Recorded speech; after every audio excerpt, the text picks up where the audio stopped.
So ಸೌಮ್ಯ ಯುಕ್ತೆ, ಸೌಮ್ಯ ಅಂತಂದ್ರೆ ಬುಧಗ್ರಹವನ್ನ ಸೌಮ್ಯ ಗ್ರಹ ಅಂತ ಕರಿತೀವಿ.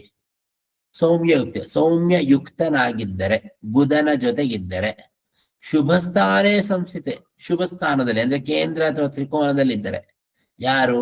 ಕರ್ಮಪೇ ಸತಿ, ಕರ್ಮಾಧಿಪತಿಯ ಜೊತೆಗೆ. ಅಂದ್ರೆ ಕರ್ಮಾಧಿಪತಿ ಶುಭ ಸ್ಥಾನದಲ್ಲಿ ಸೌಮ್ಯ ಗ್ರಹದ ಜೊತೆಗೆ ಇದ್ದರೆ, ಬುಧನ ಜೊತೆಗೆ ಇದ್ದರೆ ಅವಾಗ ಏನಾಗತ್ತೆ?